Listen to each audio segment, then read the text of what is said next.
Hello there. Thank you for joining me and welcome to Tough Conversations on Resilient Wednesday. For those of you joining for the very first time, welcome to this Be Well COVID-19 Free Wellbeing series. I am Joy Leng from Singapore and I'm a positive hypnotherapist. I'm also known as the Superpower Activator. I use positive psychology and hypnotherapy to empower people to live strength based, whole brain living. So, we are doing our various Facebook Live shows to support your well being and your flourishing. And more importantly, it's because we believe that you deserve a flourishing life and you have what it takes to achieve that. And we are here to support you. So please share this Facebook Live right now with your family and friends so that we can all be well and be strong together. So here are some of the other support resources that is made available for you.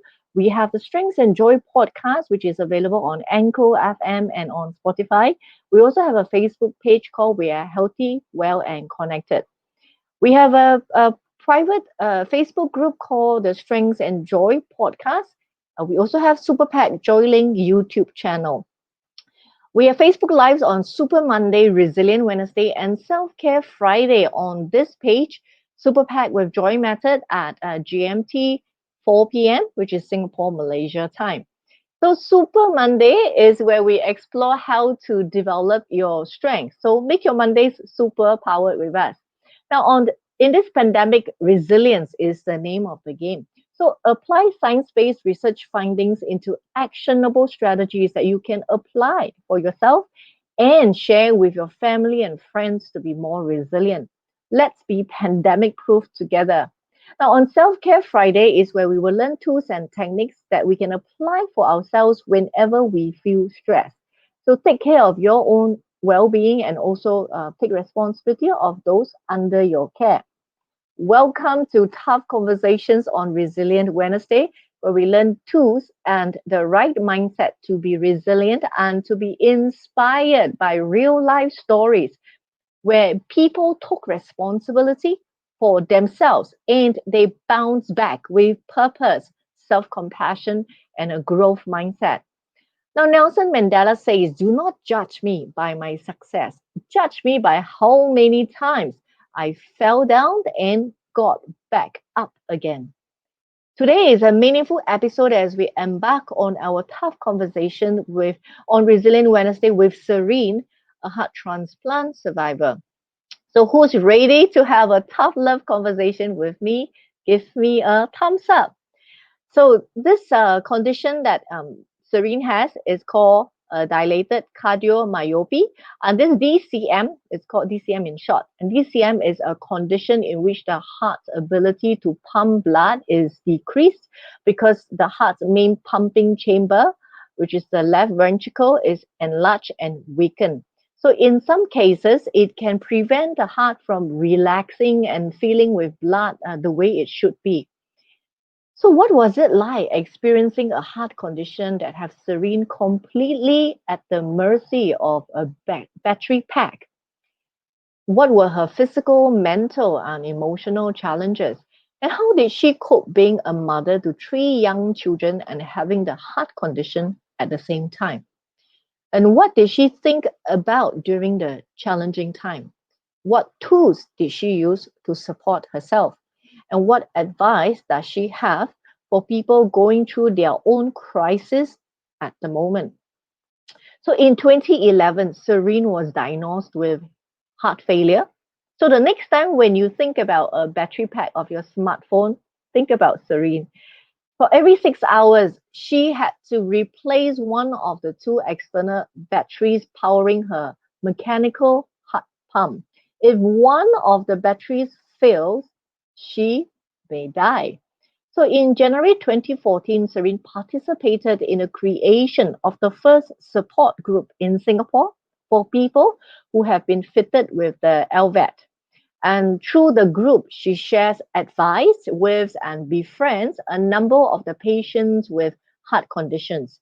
In 2013, the members of the LVAD support group elected her as their chairwoman. Today, Serene is not only a co-chair of the LVAD Patient Support Group, she also won the Inspirational Patient Award in 2013 Inspirational Patient Group Award and Singapore Patient Advocate Award in 2018. I had to take many deep breaths just to read all your awards, Serene. So let's have a chat with this amazing woman, and please help me to welcome Serene. Hi, Serene. Welcome to the show. Oops, let me You. unmute you. Hi. How are you Am I feeling right unmute? now? Yes, yeah, I'm here. Ready to go. Ready to go. Awesome. Yeah. Okay. Okay. So, Yes. I don't know, fun note, Serene. Anyway, that's exactly how I've experienced you so far. You're always so zesty and happy. Give us a Yep. fun fact about yourself. Something that most people Uh, doesn't. okay. I'm afraid of anything that has feathers. So birds, chickens, ducks, whatever that has feathers, I will freak out. Yeah. So if I happen to see a chicken on the road, yeah, I would run away or I would scream. That is definitely a fun fact. Like, is Unless it? you defeather them. If you defeather them, I'll be fine. If we defeather them, that means they are ready to be food. Basically, we're Yes. preparing them to be food. Correct, correct. Yeah, the feathers do freak me out. That's something that not much people know, but yeah. Okay, thank you for the fun fact. That's pretty hilarious. Actually, I'm trying to visualize, like walking with you on the road, and then suddenly we And then see this chicken and see you freaking out in front of me. That will be correct, quite correct. hilarious. Yeah. Okay, so before we dive deep, I just Mhm. want to highlight one of our dear friends said hi. Hi. Hi, Elio. And Elio said, by the way, he said he have no feathers. He doesn't, he doesn't. So yeah, I'm not afraid of. Okay, good. So no fear over there. Yeah. Okay, so let's dive deep. We have so much to cover about your story. Mm-hmm. So let's go Mm-hmm. straight into your story. Serene, tell us what happened. Okay, so at the age of 30, after I had my third child, I was actually diagnosed with end stage heart failure, where the function of my heart was only left with 12%. So, and that period of time, I think I didn't have a choice, or rather, doctor didn't give me a choice. I had to be on the mechanical heart pump that does the job of the heart, to let my heart rest and not pump because it was only left with 12. So I was on the mechanical heart pump in 2012. That was where I had my major op, where it's an open heart surgery where they implanted the mechanical heart pump in. Yeah, that's how I lived my Mm. life for the first 3 years since 2012. So when you first heard the diagnosis, what was on your mind? What came to you? Uh, I wasn't that shocked as in the earlier stage because my mom is also a heart transplant patient. It runs in the family. My mom is the longest surviving female heart transplant in Singapore. But then I was shocked because when I knew it, I was already end stage. I think that really affected me a lot.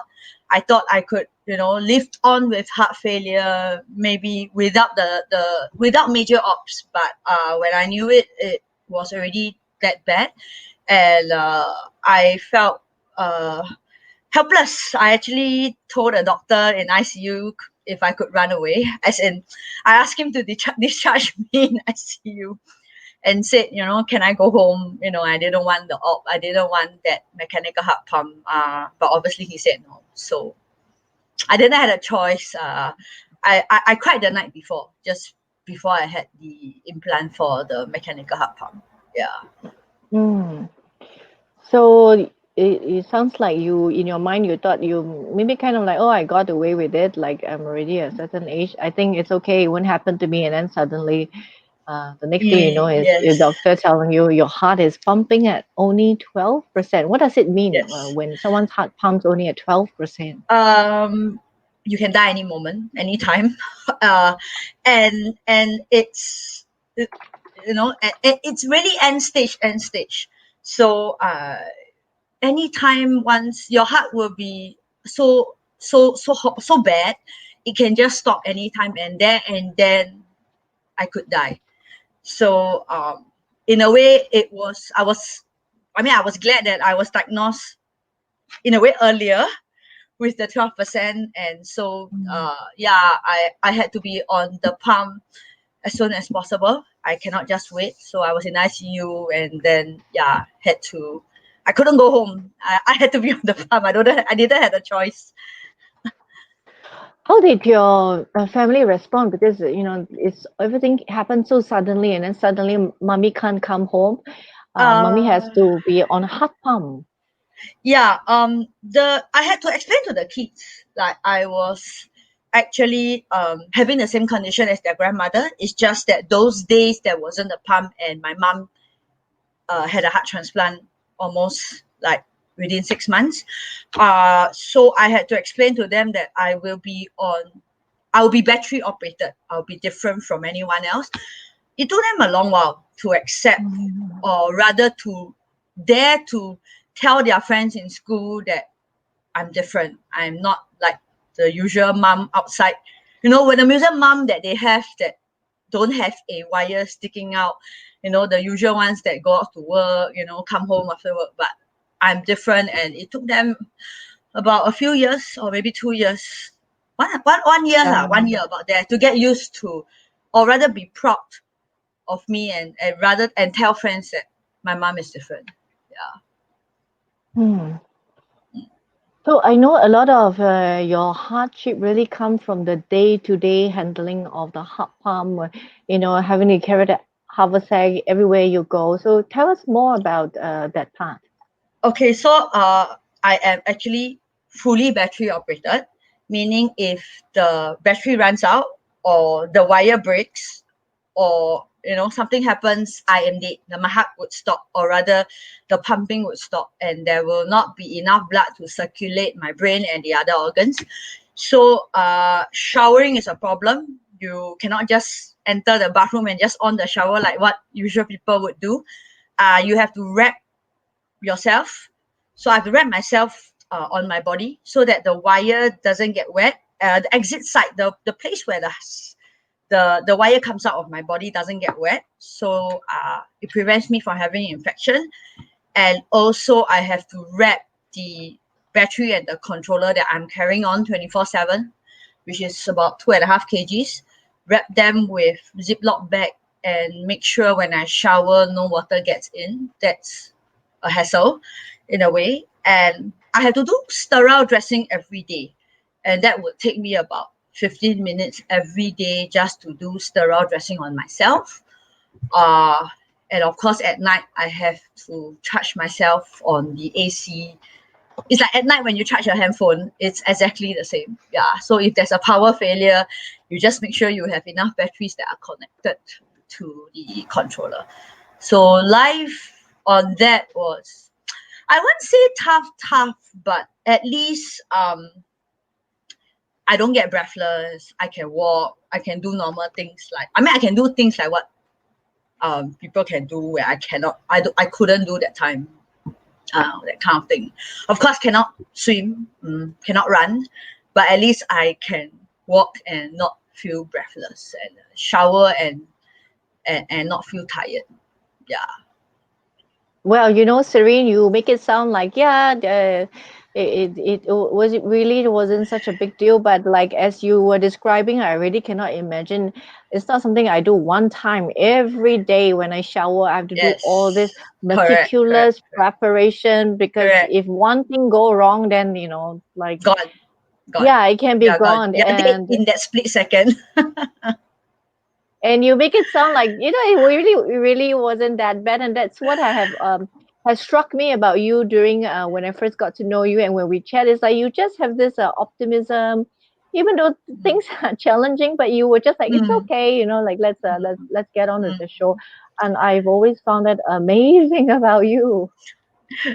I mean, I do have my times of giving up. I do have my times of not wanting to do dressing because it becomes a very troublesome thing. After shower, you have to carry the backpack, walk to the bed, and do your dressing. And the wire isn't that long.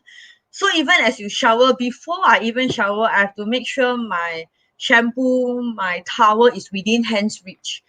So if I forget something, then I'm going to scream very loud and ask the kid to help me Oh bring it to me gosh. because I can't just walk You can just around in walk the out toilet. of, yeah. No, I can't Wow. even walk around in the toilet, you know, with the batteries that are putting at one corner where it's not getting wet. So I do have my fair share of not wanting to do dressing. I tried. Tell And us of about course, those moments when it was just frustrating for me. Tell me about yeah, those it's frustrating moments. What were you saying to yourself, and what were you uh thinking? I would rather just die there and then with the pump, you know, that kind of thing. But there was this moment where uh my batteries, my controller went haywire and it says pump stop. So I had my moments where the pump stopped.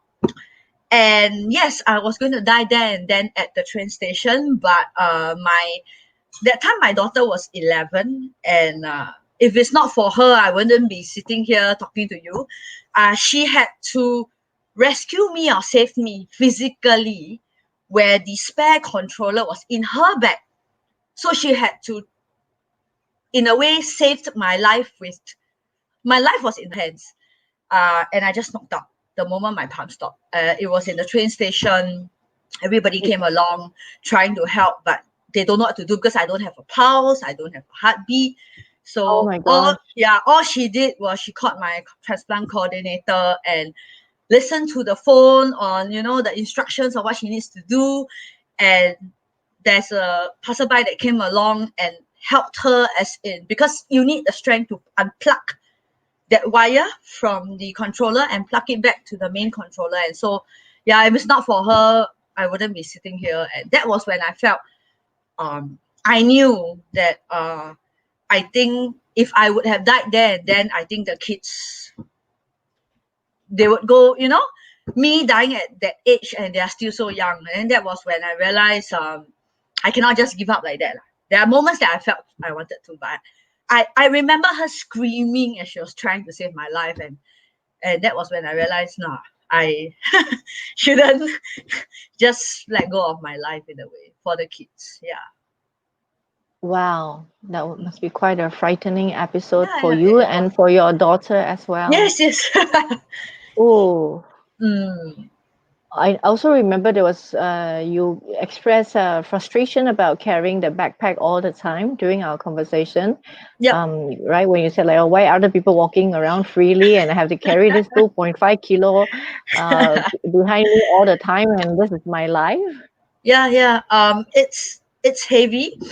It's hot, especially when you talk about, you know, like handphone batteries where it's on your body and sometimes it's really hot and you just feel like just letting go. You just feel like, can I just walk freely? You know, and even when you go and visit your friends will say, hey, can you put down your bag? But no, that's my life. I just cannot put down my bag. Oh, yeah. Wow. Yeah, you know, Yes. and I have my fair share of, you know, going for buffet spread those days and people just walk Oh, and go and get food while I have carry to and lug then your battery pack. correct. People must be thinking this person a bit cool, must be the bag filled with gold, but that's my life. It's not gold, it's my life. Yeah, it's tough, but as what I say, after that, when you have walking and not feeling breathless, being able to eat, having the strength to eat, simple things like having the strength to eat, simple things like walking, simple things like having the strength to shower, simple things like even sleeping flat on bed and not having to prop myself up on like 2 3 pillows. I think, well, I have to go through that to have a better life in a way. Yeah. Yeah, you really remind us of how many things that we take for granted. When we Mm. shower, we can just simply go to the toilet and just On the shower, right? shower. And it's not Correct. that easy for you. When you Yeah. feel like eating buffet, just show up at the place and then, Mm, go correct. out. But it's not as Correct. straightforward for you. Even when you sleep, I guess you have to sleep with the battery pack running, Correct. right? It's So when in the running middle of the night 24/7. when I shower, correct, in the middle of the night when I want to go to the toilet, I cannot just stand up and walk and go to the toilet. You have to take your backpack to go to I the have to toilet, right? connect first. I have to connect first, carry it, and walk to the toilet. So of course at night it's dark, so yeah, I have to. So somehow or rather, earlier times I had to on the light, but after every day, I think I got used to just connecting without looking and just walk to the toilet. Well, audience, can you hear the amount of things we are taking for granted? You are taking for granted. Yeah, you want to go Yeah, toilet, just get up and go toilet. But Serene have correct, to correct. take the tag and then make sure it's all connected before Then she you can even walk. go to the toilet. So wow, like please give her a thumbs up. Please give her a hug. Like this woman is amazing. She just, she just pressed on, and as you can see, she's still optimistic and energetic about life. So tell Hmm. us, what was your lowest, darkest point? I think the lowest point was when um I start to see my friends who are also on the pump with me passing away, and that was when I thought of like giving up and tell myself, why am I trying so hard to be alive, and then friends along the way that has the pump or have a heart transplant or whatever, that the patient support group, the people who are having the same condition as me, uh they passed on. Or even darkest point where my kids wouldn't even dare to tell their friends at the earlier stages, where they would tell me, if you go for a meet the parents session, please don't tell teacher you are different, please don't tell teacher you are special. Oh. And yeah, I could understand also, because those days when my mom was having heart failure, I came to a point, I actually went to her and said, why are you different, why are you not like other moms who go out to work and then come back after work and cook, but why are you just different? And I think I had my fair share of all this. And yeah, the darkest point is all these things that are happening, where my friends are passing on one by one, and you just don't have that motivation to live on. Yeah. Wow, yeah, because these friends are in the same situation as you, and seeing Correct, them correct, basically correct, reminds correct. you how fragile your life Yes, yes, yes, yes. is. I didn't have the motivation to just go on. Yeah. So, from this darkest and lowest point, how did you Hmm. turn things around? What was the turning point for you? Okay, firstly is the group of very close friends that I have in the patient support group. There are a few that we understand each other, we understand the pain, we understand the suffering. Nobody understands better than us, or rather the kids won't understand also. And it's that, that pillar that we hang on for each other, trying to be strong for each other. One fails, the other one, standing there trying to be strong for each other. And one thing was when I first won the Inspirational Patient Award. That was when I realized, wow, being a patient can be inspirational. I didn't know there's such thing as inspirational patient award. I didn't know at all. It was only until a nurse called me and said, "Hey, I nominated you in and you got in." I was like, you mean there's such thing called inspirational patient award? And when I had the award, the kids came, and then they started posting on Facebook. Those days, Instagram was, not. So they started posting on Facebook, and I still remember asking them. I said, "Are you sure you want to post on Facebook? Meaning your friends will know I am a patient, because it says inspirational patient award." And Hmm. yeah, they were like, "Yeah, we are telling our friends that you are special and you are a patient, and that's how different you are." And that was when I realized, okay, I can continue my life. Being a patient, I can still inspire others. Being a patient, I can still inspire my fellow friends who are also suffering, or who are also on this same path that I'm walking, and we can just hold each other over the times and walk our paths together. Yeah. Beautiful. So, tell us more also about your family support. You did share that your children were very helpful to you with all the things that you need to do, Yes. right? Mm. Um. So my daughter, the one who saved my life, would watch me. So there are times where I just refuse to do dressing. So every day she would go to my room's toilet and she would look at not my room's dustbin, and she will look at the dustbin, and she will say, "You didn't do dressing today?" Then I'm like, "Yeah, want to do." Oh, spot check. And Your daughter yeah, spot yeah. check you. Wow, got And she was supervisor. only 11. She was only 11, 10, and what after the second day, she'll say, "You just didn't do dressing today." I said, "Yeah, I didn't do." So she'll check, and you know what she did? She would, because my dressings are all sterile, meaning once you open, you have to use it. So she would go and take a pack of Oh, dressing. She would open it up, and then she said, "Nah, I open already. You do." So I don't have a choice. Since she opened it up, I have to do, because I'm not, it's wasted. So these are the things that she would do. Or when my kids go out with me, the wire is on the left side.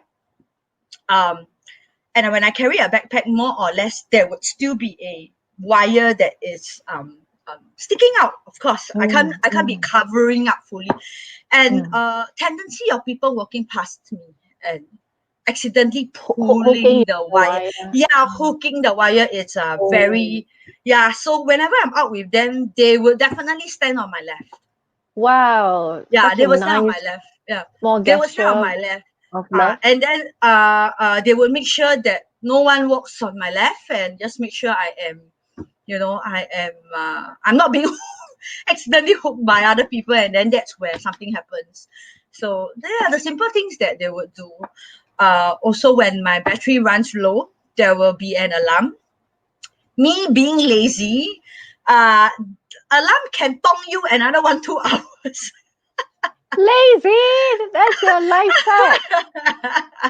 So they would no, your battery has an alarm, and they would go to the room, take the brand new batteries, give it to me, and say, "No, you change now. You change it now, because I Mm. can tong so I can tong, I tahan lah, another 2 hours." I don't know what to say Yeah. to you. You can song. So yeah, and those days they were just so young. When I first had the pump, my son was only 12, and he's now 20. So yeah, I'm glad lah. Those days when they were still so young, they did play a part in you know pushing me and inspiring me to like not give up on my life. Yeah. Indeed, indeed. Mm. Serene, I think the audience, you can notice how Serene lit up. She practically light up when she's sharing about how her children, even though they were young, but they were so sensible, very supportive of mommy, very protective of mommy, making sure that they're always walking on her left side to protect the battery wire that's sticking out, so nobody accidentally hook the wire and put mom at risk, right? You can see the power of family support when it comes to helping a person during a crisis. And this is something that we need to take note. If you're going through a hard time, you need to reach out for support and do not feel ashamed. Support is really important. And I know that besides your children, Serena, even your mom, things also got better and you were closer to your mom. You also got the emotional support from your parents as well. Yeah, because my mom suffered heart failure, so in a way she knew uh, what it means when I say, you don't have the strength to shower, you don't have the strength to eat. Of course, it did kind of affected her more or less when I was diagnosed, because I had to go through much more than she went through. Uh, Hers was just a heart to a heart transplant, but I had to go through the pump and had the major op of having the pump implant.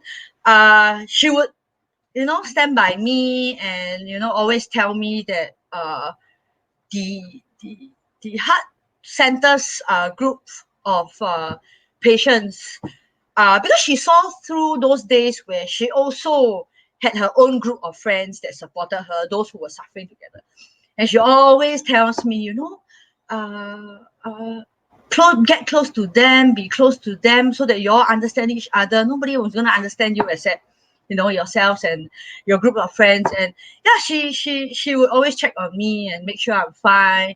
uh the relationship got a lot closer. We had things in Mm. common to talk about, we had things in common to say, and I think it broke a lot of those ice that we used to have. That kind of like we were not talking much those days, and yeah, it kind of like bonded us together just for that condition that I have.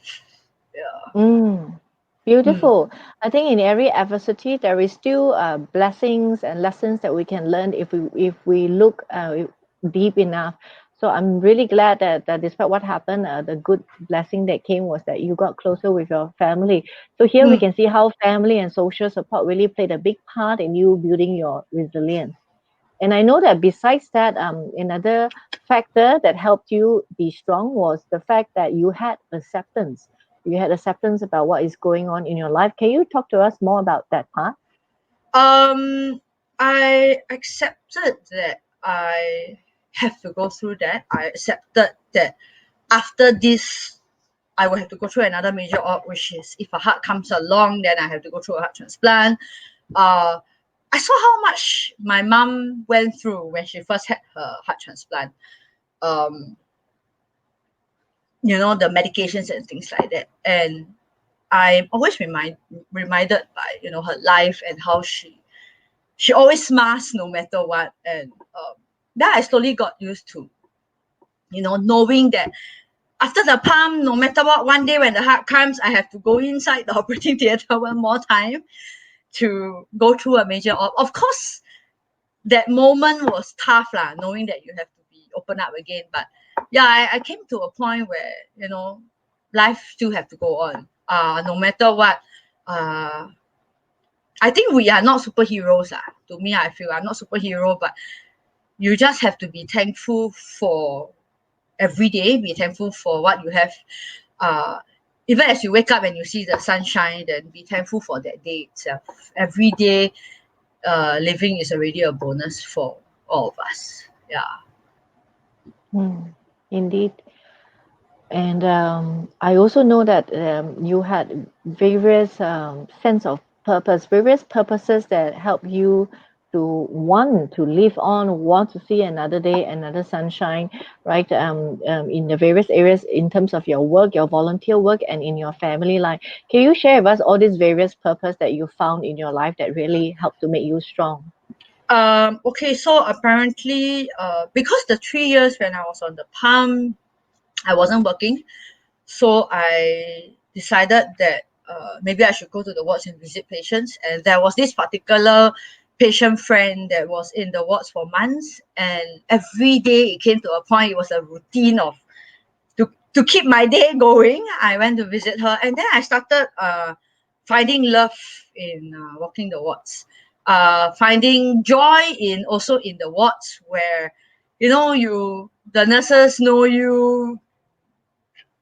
It's like walking home, and I always say the wards is my home because it's like walking home, and the nurses know me, and going to visit patients. And I started going, um which I'm still doing. Of course, if there are close friends or patients in the ward and I know who is in, I would go and visit them. The part where drives me, or the part that keeps me going, is because at the end of patient's journey, at the end of those friends who are knowing that they're going to end their journey, knowing that their life is ending. um I get thanks from them, and then they would say thank you for being with me, thank you for being with us. Or family members would come to you at the funeral wake and say, thank you for visit, standing by with us.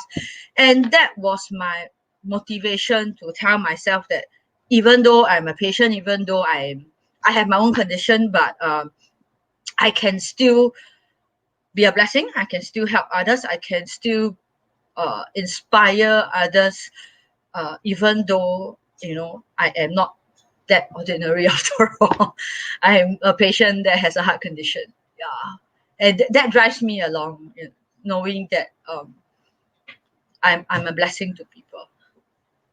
Well, I think there are very specific evidence to prove that you are definitely a blessing to so many people. You had Mm. achieved so many awards as a recognition for your heart and your effort in showing up to support other people. So thank you for being such an inspirational force Thanks. and coming on this show to extend this inspiration not just to patients but also to ordinary people like us. So we can be all Yeah. ordinary, but we are together. And I know that there is also a sense of purpose when it comes to your children, and you even have godchildren. Yeah, I do. I became very close with this group of patients, and we are like one big family. They There's these two families that I'm close with. Uh, I get very close to them, and yeah, they are Muslims, and but it's fine. They love me. Yeah. So apparently, one is actually they lost their. I lost my patient friend, or rather, they lost their dad. And it's a family of three kids, and I decided to be godma to them because I did tell my friend just before he died on the on the bed and said, I want to you know look after your family once you pass on, and I want you to agree with me lah. I promise you that I would look after your family. And he gave me a thumbs up, even though he was dying, and he gave me a thumbs up. And the other family, I call him my brother. He's very close to me. The three kids, his kids, but I'm so close to them, and decided somehow or rather to be their godma. And yeah, they always say, I told my friends that my godma is a Chinese, so but it's fine. And yeah, we are very close. I'll make it a point to be there for their birthday. I'll make it a point to go and visit them. So this Sunday, the family is cooking because I love home cooked food, and so my friend, the wife, is cooking, and then she says, "Come over and see your god kids. Spend time with them." I say, "Yeah, sure." So yeah, they are part of my family. I feel they are part of people whom I'm very close with. Even my very close patient friend, I call her parents Ma and Pa, because uh end up, the mom would say, "You are my another daughter, you are my Chinese daughter." And every Raya, I would go and visit them, and pay my do my part as a Chinese so-called daughter, to go and visit the Malay family and things like that. Yeah. So um that's how close we are as this whole patient support group, that Mm. they are like one big family, and we walk our journeys together, we fight our battles together. Yeah. So as you can see, even though Serene has gone through really difficult times because of the heart condition, there were moments when she wanted to give up, when patients with similar condition passed away, and it was very discouraging for her. When her own children had a lot of challenges in accepting their mother's condition, and yet because of her sense of purpose to want to support other heart patients, and a sense of purpose, responsibility towards her god kids, and all this really helped build her resilience, and plus of course also the social support that she had, and these were all her resilient tools: social support, acceptance, optimism, and a sense of purpose. I want to also at this point, I think that it's a great time to highlight that in July, which is like 2 months ago, right? In July, Yeah. that was your fifth year of going through the heart transplant. Yeah, correct. It's my fifth year of heart transplant. I always okay. The years where I had my pump is also very significant to me, Mm. because it was actually 12 of December 2012. And heart transplants that year would uh I would always set aside that day, which is 29th of July 2015, where I remember, how I went through uh, first the call from the transplant coordinator, and then going into the operating theater, and also being thankful that I'm alive, being thankful for my donors family, because if it's not for them to make that decision to donate their daughter's organ, I wouldn't be sitting here talking to you. I wouldn't be surviving 5 years with a heart transplant. And it's the years that are very precious and very significant to me. Yes, 5 years of you moving forward with your Mm, purpose as well. mhm. And so so your that sharing is at a perfect timing because this is also your other purpose, isn't it, to create awareness of organ donation, especially since there's a lot of stigmas revolving around organ donation in Asia. And you mentioned that a life alone can save a lot more life, at least five. Yes. So there's always this stigma when people don't talk about organ donation. Actually, everywhere, especially in Asian countries, because uh, it takes a lot of also courage for the donor family or for families to decide at that period of time when your loved one passed away due to brain dead to decide on whether to donate the organs. But I am a living, in a way, a living testimony. My mom is a heart transplant patient. If it wouldn't for 20 over years ago, where this family decided to donate their daughter's organs, my mom would have been gone long ago because those days there isn't a pump to keep you alive. Uh, and it's also going around telling people that I'm an organ recipient, and you know the one life can save a lot more lives, and it extends many more years for a patient, especially if you want to talk about the livers and kidneys and everything. They can go way up high to 20-30 years, and they are having a very um, uh, life that they don't have to be on medications and so on. Yeah. So I think this is a good time to share about Carmen and how you feel like you have a common purpose with Carmen. So tell us more about Carmen and who she is. Okay, so apparently Carmen is actually my donor, my heart donor. I got to know the news was because the next day when I woke up in ICU, it was already on the Straits Times. It was already in the papers that a nursing student donated her organs. And Singapore is very small, knowing that someone donated the organs and I'm in ICU. So it's kind of very obvious that I took the heart. Um, it says nursing student, and I was very curious as in who is this young nursing student. Went to Google. That curiosity starts in. Went to Google and find out that actually she is a student under a scholarship uh, from the National Heart Center, and she comes from Penang. So she got a scholarship, comes from Penang, and uh, studying in the Polytechnic in Nanyang Poly. Uh, I felt that since I took her heart, the least I could do is to walk the walks or continue what she left behind, continue her legacy of being. I can't be a nurse lah. I wasn't going to study and uh, but continue what she left behind, continue her legacy to walk the wards, to bless, to be a blessing to others, to save lives, or rather do what I could do.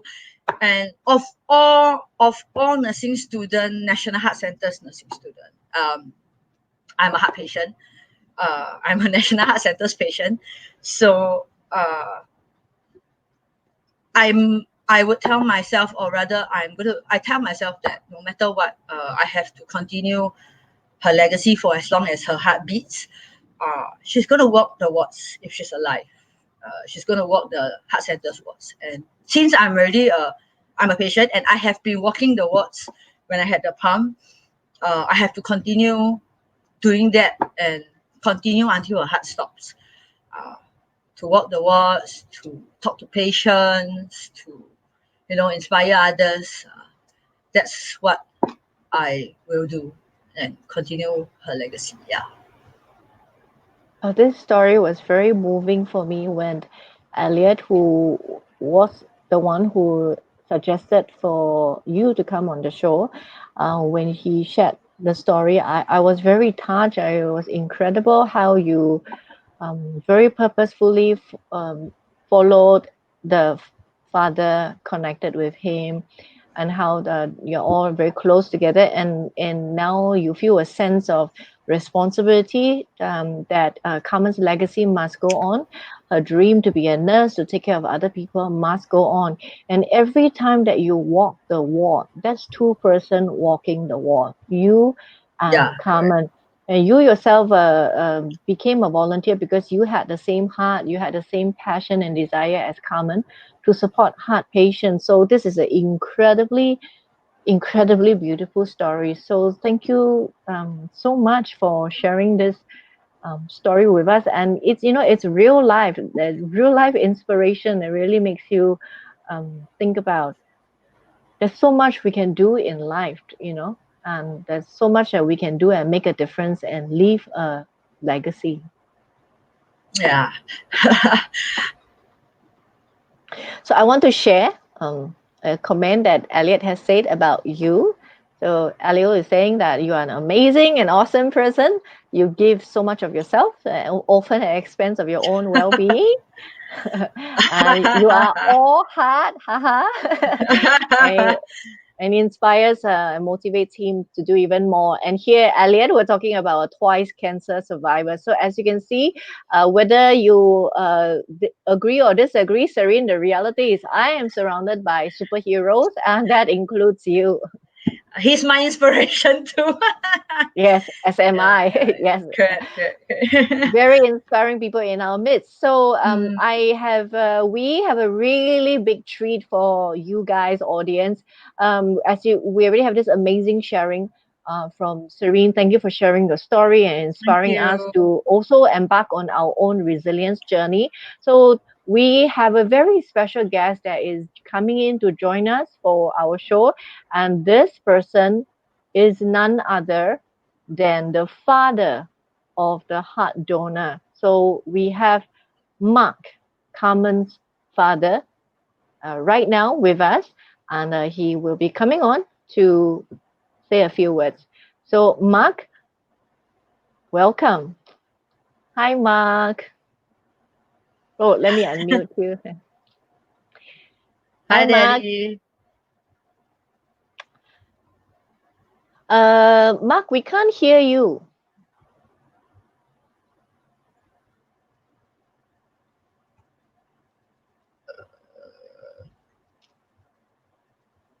Do you want to unmute him or have you unmute him? He's unmute.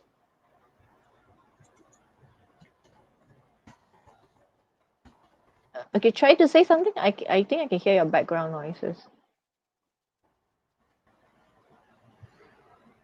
Yes.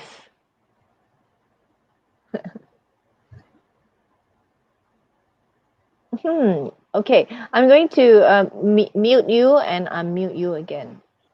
Okay, let's try again. Mm.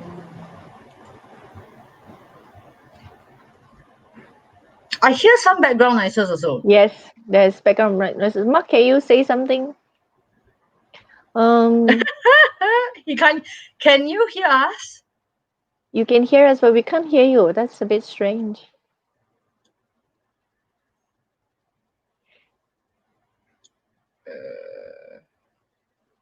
We were okay earlier on. Yeah, we were okay earlier on. Then after that, I can't seem to hear him. Okay, you can try several things. Maybe,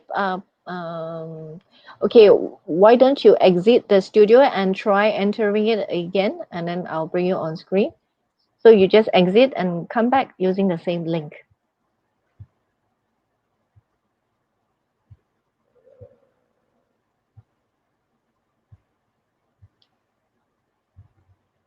Okay. Okay, so let's just wait for Mark to come back in. Well, this is a first world problem, technical issue. So sorry about it. we Yeah, we did have issues just now, and yeah. that's kind Oh of. well, it happens. Yeah. So okay, so while we're waiting for Mark to come back, maybe Serene, you can share with our audience. I'm sure everyone's very curious. You call Mark Daddy. Why was that? I had a lot of list of things I wanted to do if I reunite with him, which I have been doing. I have that was my aim. And then finally I reunited with him. I told him, "Can I call you daddy?" Because I think that was what my heart felt that I needed to do. And of course, there are a lot of things I wanted to do, which I gave him the whole list when we first reunited. And I said, okay, there are things I want to do. I want to meet grandma. I want to go to where her ashes are scattered. I want to make sure I call you and mom, daddy, mommy, and that was, I followed the heart. I think I followed what the heart wanted to do. And yeah, I just went with the flow with whatever my heart wants me to do. That was why I wanted to call them daddy and mommy, and yeah, to be a part of the family that that gave to me. I know that you calling him that has been a really great source of comfort for him. So, Mm-hmm. yeah, I think it's really such a nice gesture. And the fact that it came so naturally for you, just had this natural instinct to want to do that. So, yeah, the whole thing is so beautiful. Mark, can you say something and let's see if we can hear you? Why is that? We can't hear you. Are you, do you have a earpiece? Any chance you can use a earpiece?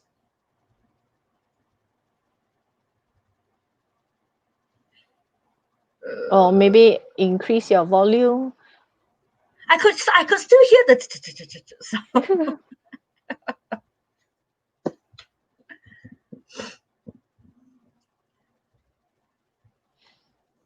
If I can hear you, then I should be able to hear Mark. So I don't think the issue is on my side. Yeah. Yeah, I'm gonna try and mute and unmute you again.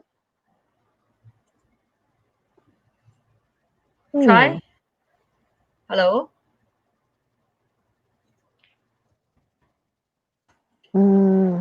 Let me see. And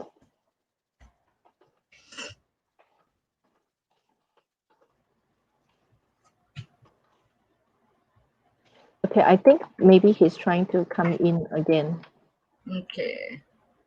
Okay, so tell us about the part where you were stalking Mark secretly on Facebook. Um. I his Facebook was like open up to everyone. Of course, when I first saw the news, the curiosity kicks in, and I started googling his name, started googling Carmen's name. So actually, um, it was in Penang's news. It was quite big, and so I was actually watching her funeral wake, or her wake. Yes. Can you hear Hello. me now? Yay! Yes. You made it! Great. Okay. Okay. Sorry, Okay. sorry. Yes, okay, No okay, all worries. good now. So, Serene was sharing a story halfway. She was, we were talking about how she was secretly stalking you. So let's finish the story, Serene. Okay, so I was Uh, stalking dad for 2 years, and he said once in the first year after Carmen passed away, which is the first year of my heart transplant, he said he wished to hear his daughter's heartbeat.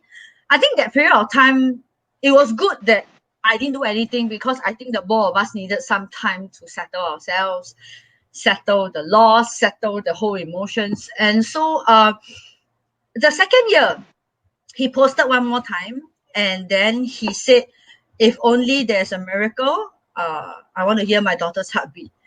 And I think that triggered me, because here am I in Singapore. It deep in my heart, I was like, don't need a miracle, I'll just fly over, it's fine. There isn't a need to have a miracle, because I was ready, and that was what I wanted. And so I decided to Facebook message him, and hoping that he was able to read, because we were not friends on Facebook. uh I'm glad he read, and I sent a long message, and then I don't like the part where it says typing. So I sent a long message, and I decided to off my phone, because I just didn't know what to expect. The next morning, he WhatsApped me, and yeah, so we managed. And then suddenly he called me while I was typing, and then he cried, and I cried. And yeah, all I said was, thank you. Well, all he said was, I'm glad you're alive, because yeah, we do have people not coming out alive. It's no matter what a big operation, what if you go in and the heart just refuses to stop. But I think he's glad that I'm alive, and all I wanted to say was thank you. And yeah, so how that was how the reunion started. Hmm. Mark, anything you want to say? Mm. I'm so proud of you, Serene, really. Throughout these 5 years, your meaningful, resilient journey, and you kept your promise that we're gonna walk together for as long as our heart beats Yeah. to continue Chaman's legacy. And well, everyone of us can become the gift of life. Long Yeah. way to go. A long, long way to go. Yes, a long way to go. Yeah. Yeah, So I'm so proud I of think you, really. Carmen is Even the also very comments, happy lah. comments is proud of Yeah, you. Carmen is happy that we connected, and I'm sure she's happy that I call mom and dad. That's what she would do. Like how I call the grandparents, I think is exactly what Carmen. I mean, exactly what she would do. I chose to do that because I followed what the heart says. Yeah. So not just mom and dad, but grandma or how I would follow how she calls and things like that. Yeah. So thank you, Serene and Mark, for sharing this incredibly amazing story. Can you hear us, Mark?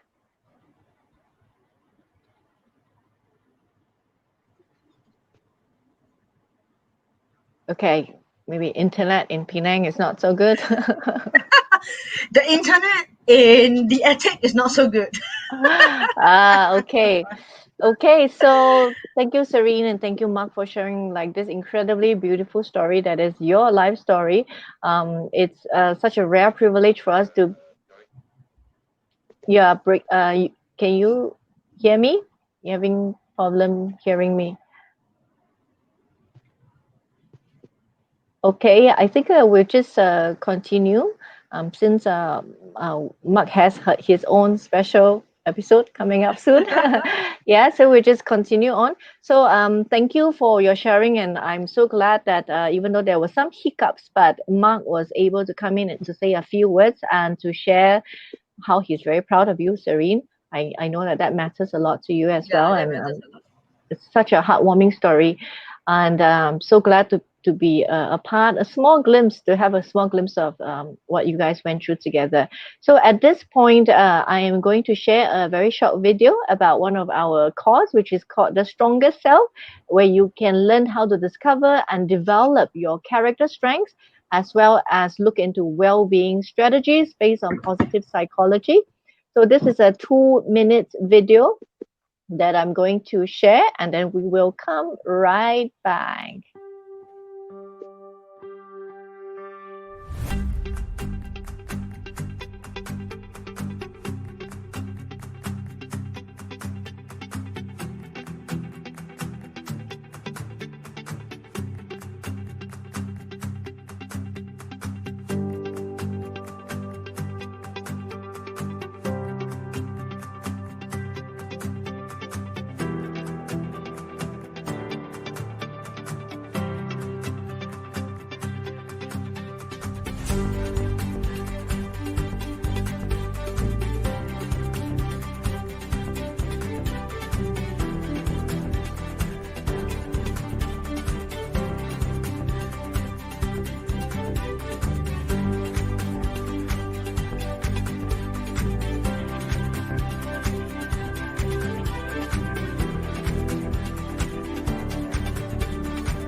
Okay, welcome back. So, I guess Mark gave up. So I was going to share something exciting. So, our next tough conversation on Resilient Wednesday, we will be featuring Mark. So for Serene, her her heart condition and the whole journey to surviving the battery pack to the transplant, the whole entire journey required Serene to build her own resilient pathway.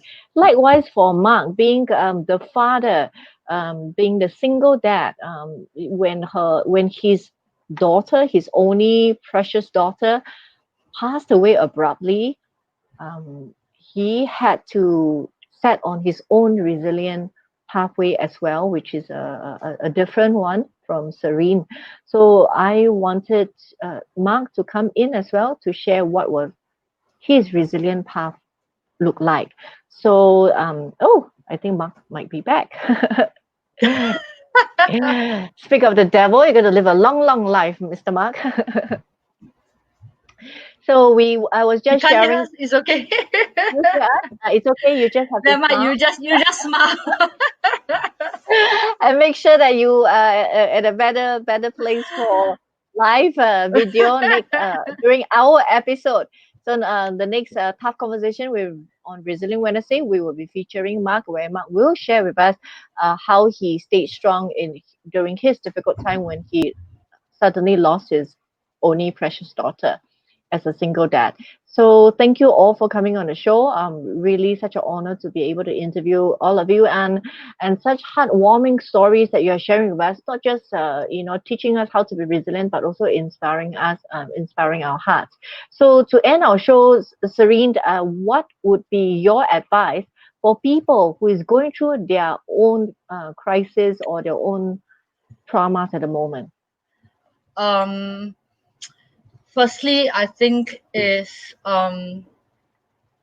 I mean, as what I said just now, we are not superheroes, but no matter what, we are survivors. Uh, and being thankful for every day, that's the basic we can get through. And I always say, because a thankful heart is a happy heart. So as long as you have a thankful heart, being thankful for the simplest things in life, uh, you will have a happy heart and to get through every day and what you're struggling on. Yeah. Thank you, Serene, for your advice. I think it's easy for us to take life for granted. Sometimes we wake up and there's so many things is wrong with the world because of the way we choose to look at the world and how Yeah. everything is not perfect. When really we should just take for granted that we can even open our eyes in the morning and another Yes. new day has dawned for us.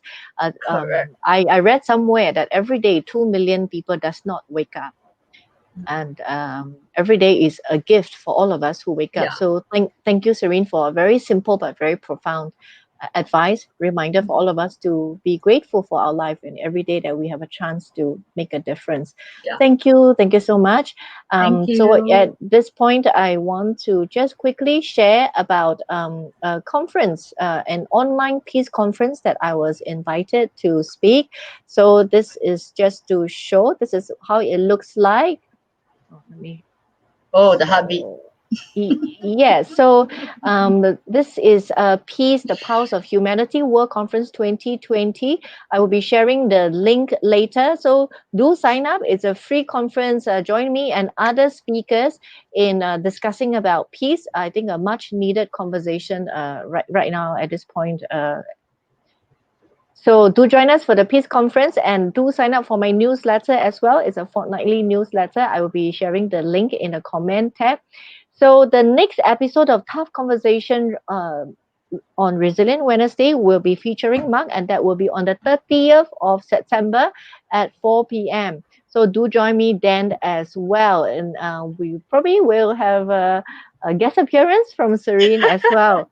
Yeah, so now let's listen to the other side of the coin and how was the journey like for Mark and how did he still maintain and keep himself strong despite the traumas and what life threw at him. So thank you all for coming on the show. So now Thank let's you. end our show on a high note with our superpower pose. Okay, awesome. Thank you so much for watching the show. See you at the next episode. Everyone, take care and be strong. Catch you soon. Bye. Bye.